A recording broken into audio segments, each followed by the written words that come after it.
Gandang araw mga kababayan, isinuwalat kamakailan ni Senadora Amy ang umano'y mga iligal na gawain ng kanyang kapatid na si Pangulong Putin Jr. at ang kanyang asawa na si First Lady Liz Satanas na magkinalaman umano sa pagnanakaw sa pondo ng bayan. Ayon sa Senadora, may mga ebidensya siyang hawak na magpapakita ng malawakang pagnanakaw sa pondo ng gobyerno na kung saan ay itinago sa ilalim ng mga peking proyekto at mga transaksyon na wala namang kabuluhan.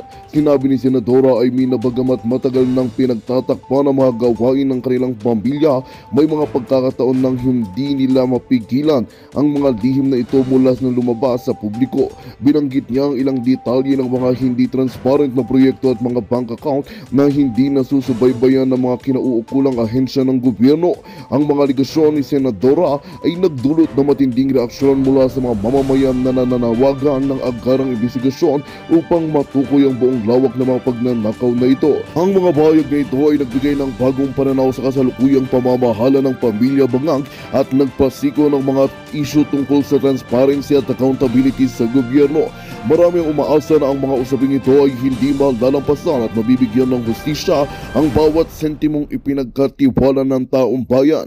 Patuloy ang panawagan ng mamamayan na magpataw ng mga tamang hakbang upang mapanagot ang sinuman ng mga aabuso sa yaman ng bayan. At yun nga ang balitang ating pakakatutukan. Ngunit bagong lahat, siguraduhin mo mag-subscribe at hit ang notification bell para sa patuloy na pagtutok sa mga sulat ng bagong balita sa tunay na boses ng masa. At yun nga ang balitang ating pakakatutukan. Ngunit bagong lahat, siguraduhin mag-subscribe at hit ang notification bell para sa patuloy na pagtutok sa mga sulat ng bagong balita sa tunay na boses ng masa. Alright.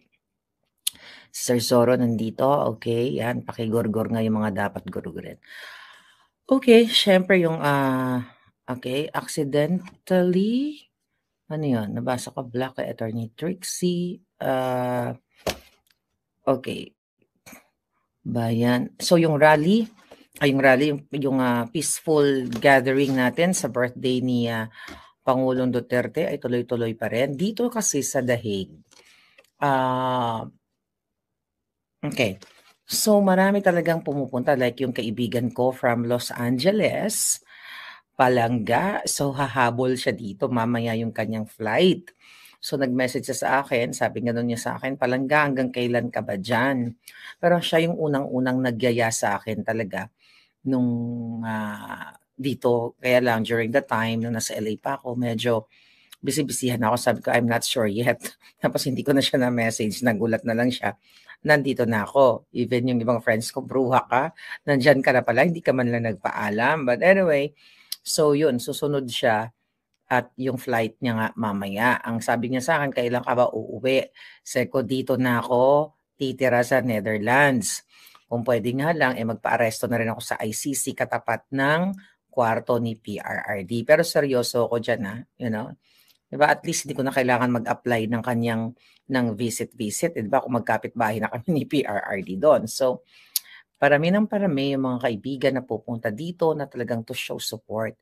Pero gusto ko lang pong sabihin sa inyo na wala siyang big event. I mean, wala siyang organized event na katulad nung 23 na libo-libong pinakita natin yung mga tao. But still, you can come to show support, you know, dito sa labas o loob ng, not loob pala.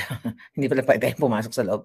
Sa labas ng ICC, at doon sa my detention area. Yun yung mga pinupuntahan ng mga kababayan natin. Welcome naman doon. Anytime, yung just to show support. Maganda nga mapuno natin yung kalsada nila.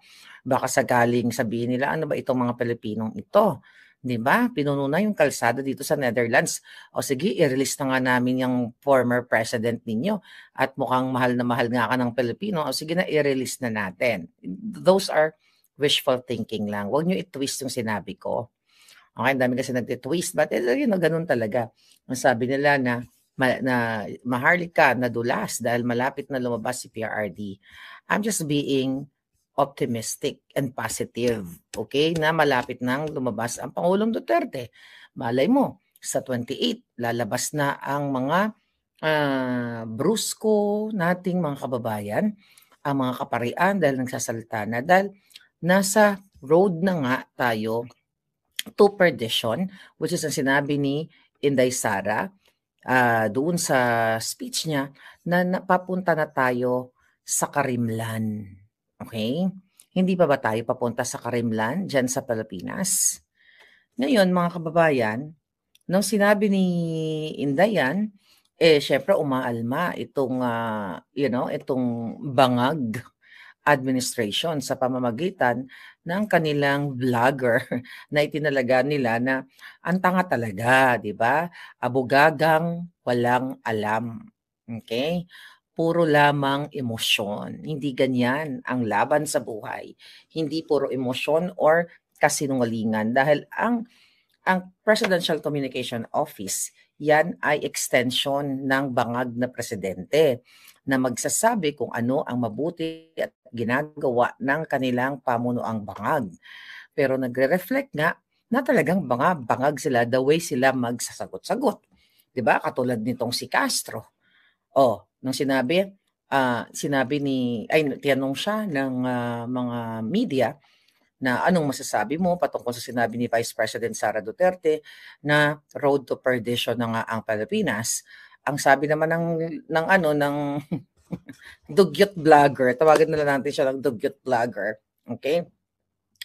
So niya, baka hindi siya nanonood. Hindi daw nanonood si Vice President Sara ng press briefing nila, kaya daw hindi alam ni Inday Sara yung kanilang ginagawa na magaganda sa Pilipinas. At ang sinasabi nito nung dugyot vlogger, turn to undersecretary, okay, na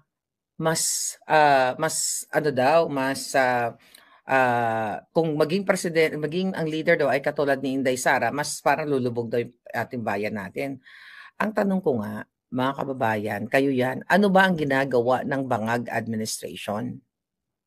Nasabi ni dugyot vlogger, yung Malacanang, dugyot na abogagang vlogger, na parang alam mo tumutula lagi, na parang si Keso din, tumutula-tula, na ano tayo, no, mga kababayan, eto yung ganito, yung mga, hindi siya sincere, hindi siya coming from the heart and coming from normal na tao pag sumagot.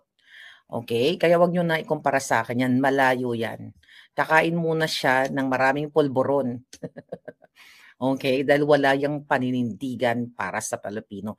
Ini-echo niya lang yung kabangagan ng kanyang amo. Now, here we go.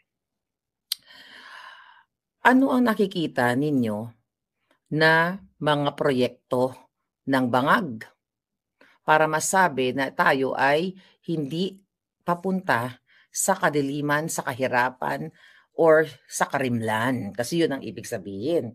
Imagine nyo, for the last, ito na lang taon na ito, from January, February, March na tayo ngayon. Ang laman ng kanilang press briefing ay Pangulong Duterte, Inday Sara, and vloggers. Yan ang kanilang achievements ng gobyernong ito. Ang gipitin tayong lahat. Ulitin ko, nung panahon ni Pangulong Duterte, deadma ang mga vloggers, mga dilawan, pulahan, o kung ano paman. Hindi yan nagkakaroon ng puwang everyday sa mga press briefing, and Spoke Sari Roque can attest to that, na hindi yan vision or mission or intention or goal ng gobyerno ni Pangulong Duterte na pagpapapatulan itong mga vloggers. Alright? Kasi ang inatupag ng Pangulong Duterte kung paano niya paano magkaroon ng peaceful living ang mga Pilipino. Through that war on D. Kung paano gustong tuliin ni PRRD ang mga tax evader katulad ni Lucio Tan, Mylong, Dunkin Donuts, kung ano pa, para ibalik ang pera sa mamamayang Pilipino. Yan ang pinagkabalahan ni Duterte. Kung paano bigyan ng karangyaan na buhay o magandang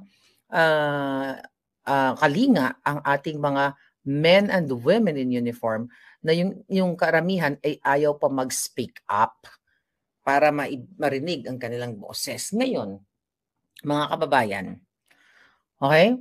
Ano ang gagawin? Ano ang mga ginagawa nitong itong Malacanang? Apektado sila.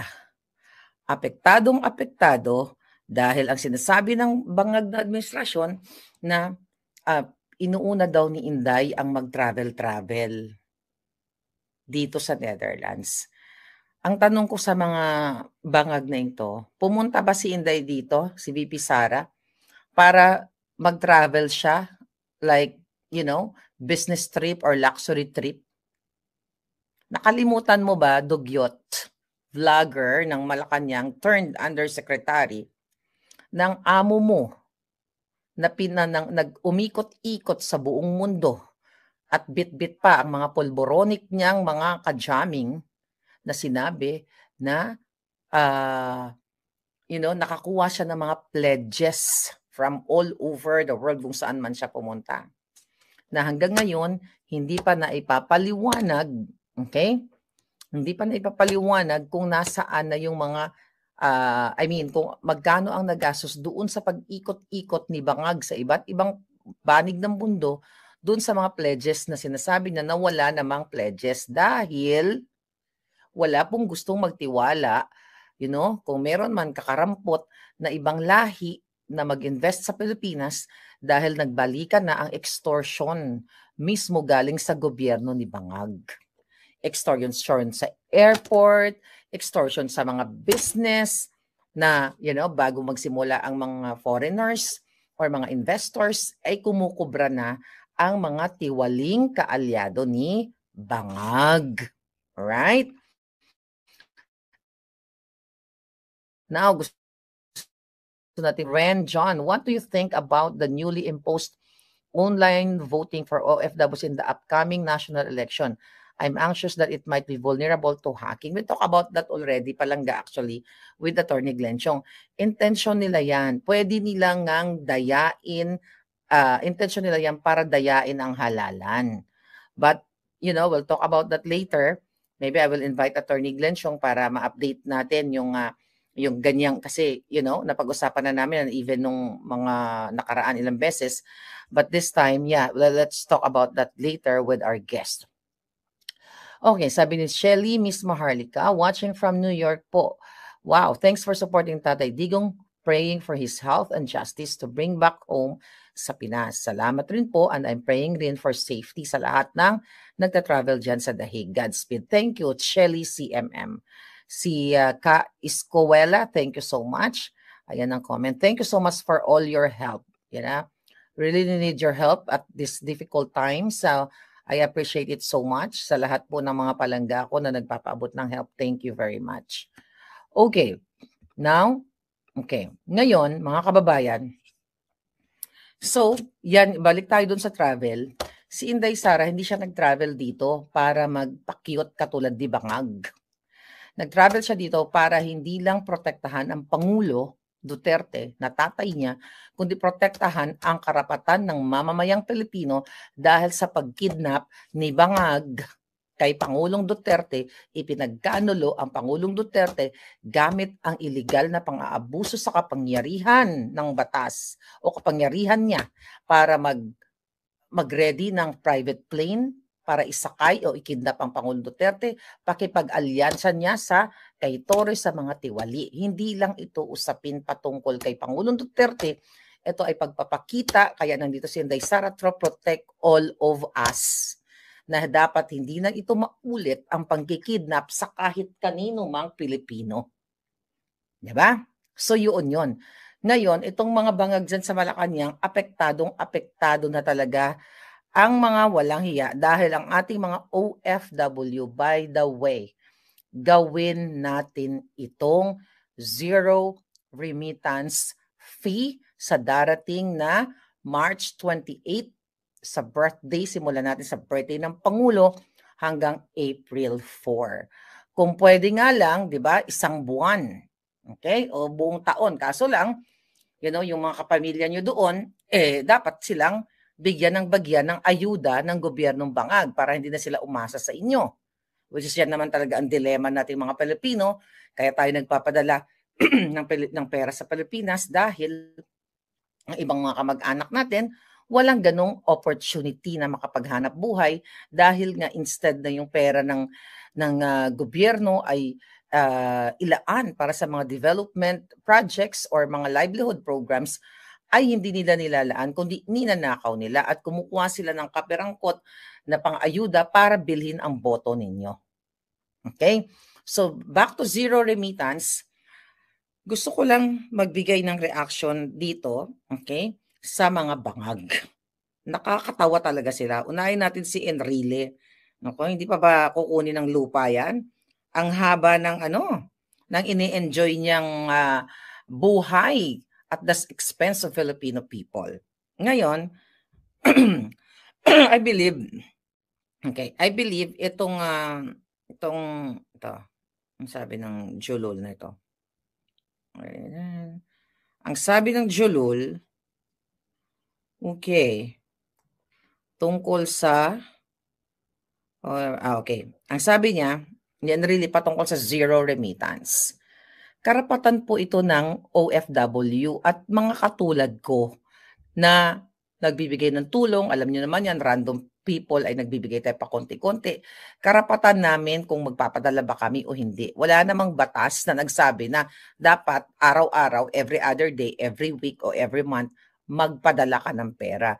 As OFW, kunyari ako, pwede ko namang ipunin ang pera ko at bibit-bitin ko na lang pag uwi ko. But dito ngayon sa babasahin ko sa sinabi ni Enrile, sabi niya, this is a humble, unsolicited reminder to our social and political leaders. Whoever advised Filipino OFWs to suspend the remittance of their earnings abroad to the country should think many, many times about the adverse consequences of the advice to our OFWs. Wala pong nag-advise sa amin na politiko. Kahit ako noon dati nanawagan na rin ako ng ganito, di ba? Walang nag-advise. Kusa namin yung collective, kung ang bangag na gobyerno ay may collective effort para kidnapin ang Pangulong Duterte, kaming Filipinos abroad ay meron din kaming collective effort para, di ba, ipakita ang aming protesta sa pamamagitan ng pag-hold muna ng aming mga remittances. Okay? Basahin natin ang sinabi ni Enrile. May panakot kasi. Sabi niya, as I said before, for every action, there is always a possible counteraction. Sanay talaga silang manakot. Karapatan natin yan. Puwersahan ba ang pagpapadala ng pera sa ating mga palangga sa Pilipinas? Hindi po yan puwersahan.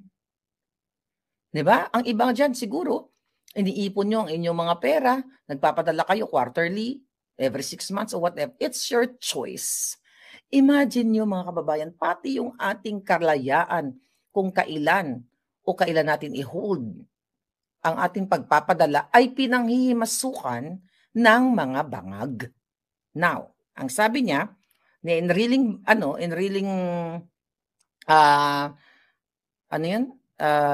pa nakukuha ng lupa. Alright, sabi niya, okay. Sabi ng Julul, nasaan na yun? Okay, sabi niya, as I said before, for every action, there is always a possible counteraction. If such advice is followed by some OFWs, what will happen should Congress, for instance, retaliates and cancel or also suspend the tax privileges of the OFWs that follow the advice? Nakita ninyo? But the targeting OFW, maliwanag pa sa sikat ng araw na tinatakot na po ang mga OFW na kapag sumunod sa panawagan na huwag munang magpadala from March 28 to April 4 ay gagawa ng hakbang ang Kongreso para para bawiin yung mga tax o isuspendihin ang mga tax privileges ng OFW na susunod daw sa advice. Anyway, hindi porket ang isang OFW na hindi nagpadala noong March 28, 29, 30, 1, 2, 3, 4, ang ibig sabihin niya ay sumunod sila sa ating panawagan.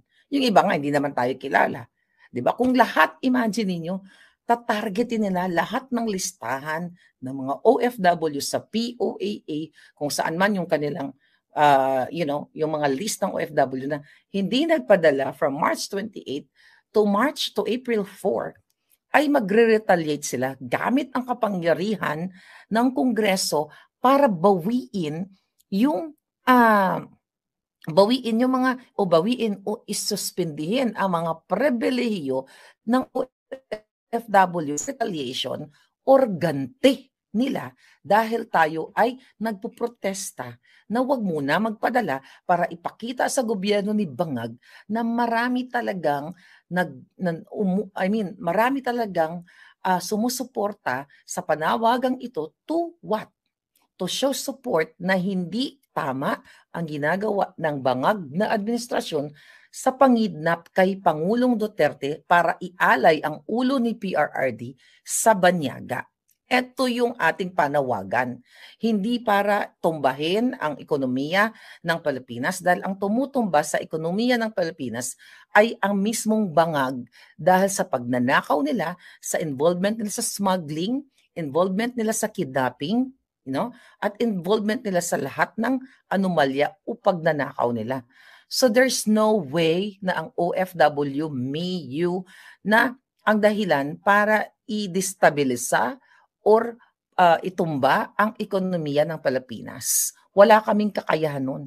Ang may kakayahan at patuloy na ginagawa ang buwaka ng inang Marcos Jr., si Lisa Tanas, silang dalawang partner sa kidnapping kay Pangulong Duterte at kay Sheena, kay distressed mother, sa pakikipagsabuatan ni Teddy Boy Locsin Jr., ng kanyang asawang si Marie Louie Barcelon, ang DFA, ang ISAF, at kung sino-sino pa. Ganito po sila mag-retaliate sa inyo o gumanti, mga OFW kung minamahal. Kasi yung mga Filipino na naka-base na talaga dito sa London, na they are citizen na dito sa mga lugar kung nasaan man sila, ay hindi yan maapektuhan. Pero ang target kayo, OFW, ganito gagantihan kayo at tatanggalin yung mga pribilehiyo na ibinigay ng gobyerno at more on panahon ni Pangulong Duterte ang talagang binigyan kayo ng matamang trato. Now, balikan natin yung sinabi ng Julul. Okay? Alright. Ang sabi pa niya, kapag daw, kung sino man daw ang sumunod sa panawagan na ito, ay pwede nga tayong balikan o, mag-retaliate itong kongreso na ito, mga kongreso. Sabi pa ni Enrile, the OFWs are income tax free on their earnings abroad. Is it true? Income tax free ba talaga kayo dyan? They do not pay travel taxes. Hindi ba talaga kayo nagbabayad ng travel taxes? Pero alam ko nung Pangulong Duterte, talagang tinanggal yan. Hindi pa ba, sa panahon ni Bangag, sinisingil pa ba kayo o talagang free kayo? Gusto ko lang makita yung mga comment ninyo dyan. Sabi pa niya, in addition, they have to have passports to be able to work as OFWs. So panakot ito, kakansilin nyo lahat ng passport ng OFW na hindi magpapadala sa March 28 up to April 4? Sabi pa niya, Congress granted these privileges to them by laws enacted by it. I earnestly suggest to our OFWs to study carefully that advice to them before they get burned by it. Ano sabi nito? May travel tax po ako. O, tignan mo. So, fake news to. Nagbabayad kayo ng travel tax. Pero ang alam ko, di ba, nung panahon ni PRRD, kung tama yung ng recollection ko, ay hindi na kayo pinagbabayad ng taxes. Ang sabi ni Tita Kay, free po basta may OEC. Ang sabi naman ni Fashionista, nagbabayad po kami ng tax dito sa Thailand. So, part of statement ni Tanda, ng traidor na si Enrile, ay fake news. Alright? But anyway, okay, going back dun sa issue na yan, ganito sila. Ganito po kademonyo ang gobyerno ni Marcos Jr. Magkakasabwat sila na kayo pag hindi kayo nagpadala from March 28 to April 4, ay posibleng magre-retaliate ang Kongreso. So ang inyong gobyerno, hindi sila nagtatrabaho, wala sila dyan para bigyan kayo ng kaalwanan. The moment na mag-protest kayo dahil yung hinaing ninyo na hindi tama ang ginagawa ng bangag, magre-retaliate sila. And this is very diktador. Okay? Diktadorya po talaga ito. Okay? So yan mga kababayan. Alright. Aha. Lola, thank you so much. Lola, thank you very much. Advance ito. Sabi ni Karen, Whitmore, thank you palaga. Advance happy 80th birthday, Tatayong. Please take good care of yourself. Anything will be all right. Si Palangga. Maisog Vancouver. Sandra, thank you. God, please remind them about the special book sale of Kingmaker of Attorney Vic Rodriguez this March 29, Saturday, 4 to 8 p.m. The Justice for PRRD rally and birthday celebration is a gathering of DDS supporters. Show our love, solidarity, and support. Ayan sa mga palangga ko sa Vancouver. Andyan si Palangga Sandra na in charge sa book ni Attorney Vic. Thank you, Ga. Okay. Tinkerbell, thank you very much. Okay, thank you so much. Ngayon, mga kababayan, ang sinasabi dito ni Tandang Enrile na, okay, ito ay pananakot. Sanay talaga silang manakot. Dahil ako, tinatakot nila lahat, si Sas, ako, ang mga vloggers, tinatakot nila. So, ganun pa man, kitang-kita nyo na kung gaano kawalang hiya ang gobyerno ni Bangag.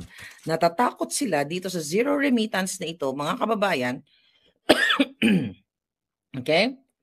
Kasi, ma-feel nila ang impact na ganun kadami ang naninindigan laban sa illegal nilang kidnapping kay Pangulong Duterte. Kasi maaapektuhan talaga to even mga bangko, 'di ba? Mafe-feel nila ito dahil during those days kapag talagang nag-zero remittance, mafe-feel ng mga bangko.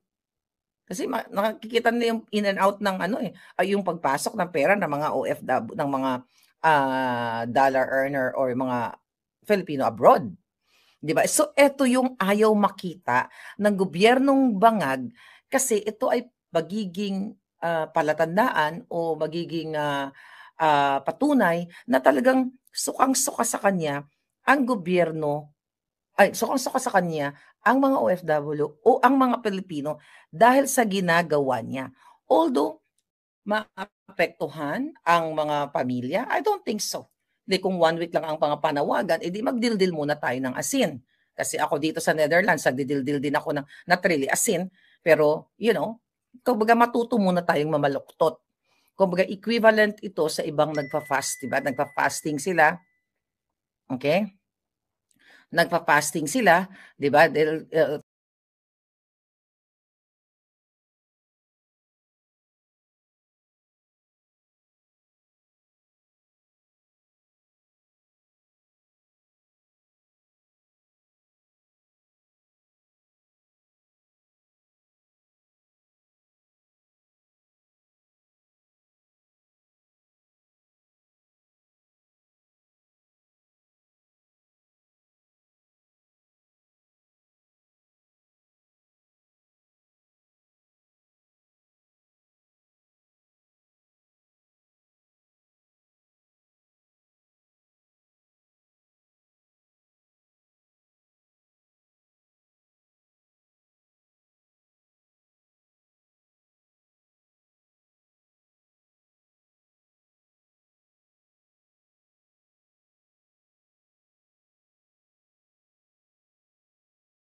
Magandang balita ang hatid namin sa inyo ngayong araw. Sa pagtatapos ng aming balitaan, nagbigay kami ng mga mahalagang impormasyon. Maraming salamat sa pagtutok at pagsuporta sa aming programa. Huwag kalimutang manatili sa mga susunod na araw para sa mga bagong balita at mga kwento na dapat nating abangan.